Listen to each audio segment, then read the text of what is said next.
My country now is a narco-politics thing. God damn it, you better listen. There are about 5,000 barangay captains and about 3,000 police officers into drugs. The portals of the national government has been open to narco-politics by the election of the Lima. Until now, she plays coy. She does not want to admit her immorality, when as a matter of fact, Diane and her craze for sex made it possible for her to be corrupt. Ayaw niya, she never denied about snippets of truth. Snippets of truth. Yun ang dahilan bakit pumasok ang narco-politics. Because of her excessive sexual desire. She had to compromise. She compromised. Hindi lang naman si Diane eh. You must have heard Sebastian. The one that the guy who stayed in the kubol for 4 hours. Ibig sabihin, magpagmasahe ka lang, walang mangyari. Oh.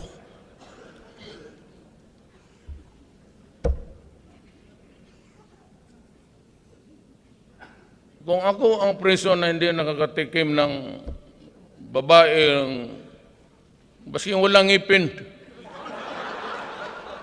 dayuban, lukuhin ito, she always throwing it.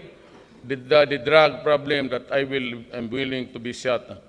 Wag kayo naman. I'm telling you, this is what happened. If you kindly remember, I was summoned by the Senate.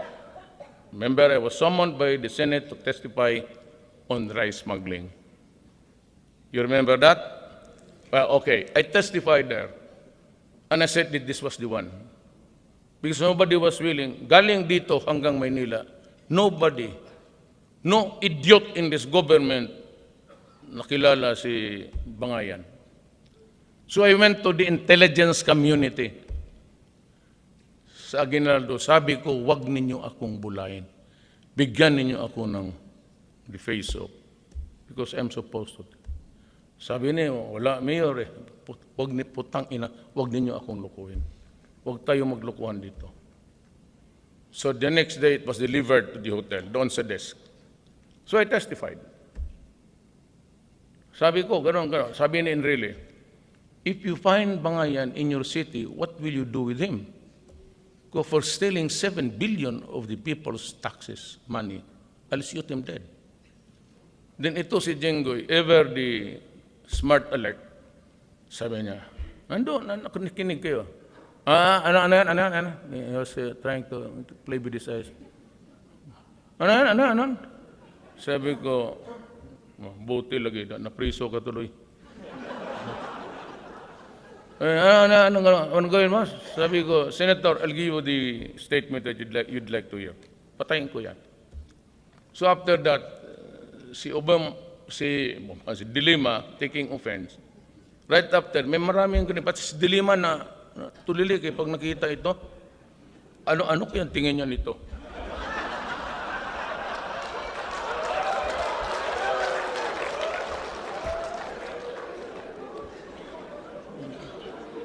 Well, of course, already it brought. Pero pag kinakarga pa yan, gano'n yan eh. Double barreled. One after the other. Sabi niya, Duterte threatened and it's not good. And she'd sue me. But she was there. So I prepared a statement before, you remember, but I was kept on looking at her. Nakadungo lang siya. Sabi niya, I should be sued. Sabi ko, ay, Lima, akala ko ba abogado ka? The only body who can question me, and the only persons who can maybe put me to task, would be the senators and the Senate itself. as a collegial body. Nobody but nobody outside of that Senate can question me. Ang mga senador lang ang present. Sabi ko, do not waste your time on me. Remember what? May problema ka kasi sa munting lupa, nagluluto na sila ng Cebu. But she was so arrogant with her power and she thought that yan ang mahirap. It will last forever.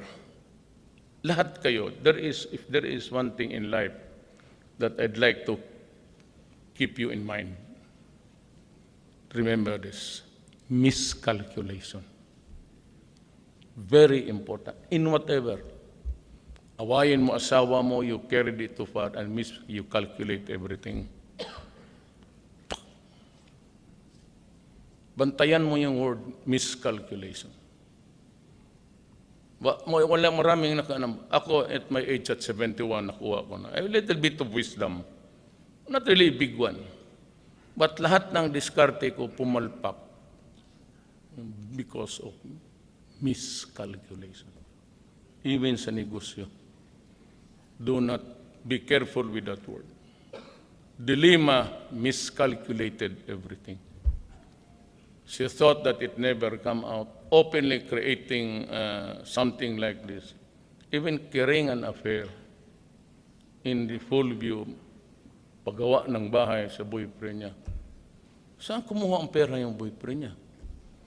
Look at, I am not trying to, look at the sartorial elegance of the earlier photos of the, saka yung mga burluloy. When the days of the human rights, tignan mo yung damit niya. Tignan mo yung mga alahas niya. Make a comparison. It shows. Hindi ba pigilan niya? Lahat na bumagsak, lahat ng bumagsak itong korupsyon, magandang bahay, magandang kotse, may miscalculate. Para bang hindi ito malaman ng tao. I-miscalculate even your neighbors. Makakita sila, may Mercedes ba dyan, may mga gandang kotse na. It is always miscalculation. Bantay kayo dyan. Sa girls, ganon rin. Ma-miscalculate mo, akala mo mabait kasi kung niligawan mo, pasos, akala mo. So there will never a time I would have to quarrel with this woman, lady. She is very good, gentle and everything. Pagdating ng panahon, dinosaur pala ang ugali. O dinosaur if you want to call it. Pagka nigawa mo, ay sus, ang bait. Parang mahinhin. Hawakan mo pa ng kamay. Huwag, uy. Ngayon, mag-away kayo, hawakan. Sampalin kita dyan ngayon. Ay, nako. So, let's miscalculation. And so, I end my story to you this afternoon. There are so many problems. It's a global thing, competition. But I hope to report to you good news when I shall have visited Japan and China. I'm quite positive sa China, okay na. We will have the Filipinos returning to the traditional fishing grounds. I think they will ease up with the quality control with the banana and so many other things. Sabi nila, we'd help you with this and help you that. What really outstanding me was how they just went to the, I ordered the Defense Secretary to open up the military camps. Sila lang yung may spaces. And they are now starting to build. The 1,500 dormitory is about to be finished. And they are promising for more. Hindi ko naman sinasabi sa mga Amerika na, I do not expect you to do that also. Sunod-sunuran, but ganon man. We sacrifice for you. You stayed here. You're still doing business here. Nilulok na ko na lang yan. And Yeah, we suffered during the last Second World War II election because you were here. Had you not been here, we would not have experienced so much destruction in my country. The Battle of Manila, 200,000 Filipinos died because you were there. So these are the things that do not forget. Do not say it's 45 years ago, 60 years ago. In the relation between race, tribes, the past is as valid as the present. Assess yourselves, because if you don't, you will lose the Philippines. And I assure you, they say that it's not for EDCA. The war games is not a part of EDCA, mind you. If you don't look at it again, ask your lawyers, because I have read it. The war games is not there in flat word which says that you can have it. This year would be the last. This year would be the last. You want to ask me? Free? Yeah. You want to use the CIA? Go ahead. I said I put at stake my honor, my life, and the presidency. What happens to me is really a part of my destiny. If I'm ousted, then that is part of my presidency. But for as long as I am there, do not treat us like a doormat, because you'll be sorry for it. I will not stick with you. I can always go to China, invite them. I have met Medvedev during the summit. It was a top secret thing. I'm revealing it to you. He said, send your businessmen here, and we would see if we can buy the things that you have. And for the foreign families now, I'm opening up the Philippines. I do not want to antagonize you, but I said, try to give us a little of respect. You do not go around reprimanding a head of state as if you were talking.